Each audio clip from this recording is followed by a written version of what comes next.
आपण समस्त को स्वागत करुछि मु स्मिता लर्निंग पाइपलाइन चैनल को आमे जानिछंती ए चैनल ले आमे विशेष व्यक्ति मानकर जीवनी विषय जानती आज वीडियो रे सेही भली जणे विशेष व्यक्ति जीवनी जानिबा मात्र 10 धाड़ी रे आरंभ करिबा। जहांगीर भाभा अक्टोबर 30 1909 रे जन्म ग्रहण करथिले।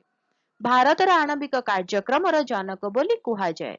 से 1945 मसीह Tata institute of fundamental research TIFR प्रतिष्ठा करिबारे एक प्रमुख भूमिका ग्रहण करथिले, जहा भारत रे वैज्ञानिक अनुसंधान एक केंद्र पालटिथिला।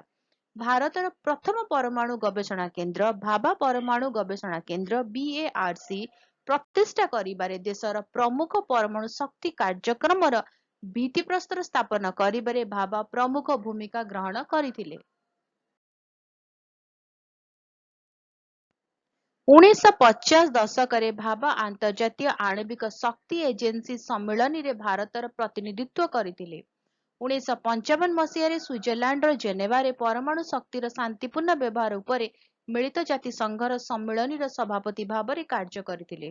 तांको आदर्श पुरस्कार 1942 रे एवं पद्मभूषण 1954 मसीह रे प्रदान करा जायतिला। आदर्श सम्मान पाइबारे प्रथम भारतीय थिले। 1953 रु 1956 मसीह पदार्थ विज्ञान पाई नोबेल पुरस्कार पाई मनोनीत होइथिले। से 1966 मसीह एयर इंडिया फ्लाइट दुर्घटना रे 56 वर्ष बयस रे मृत्युवरण करथिले। वीडियोटी केमती लागिला मते कमेंट करके जणाइबे। जदि भलो लागिला ताले वीडियो टिके लाइक कर देबे, वीडियो को सहित शेयर करंतु, चैनल को सब्सक्राइब करी बेल आइकन प्रेस करी ऑल नोटिफिकेशन को ऑन रखि थांतु। ताले देखा आगम वीडियो रे। रहूची नमस्कार।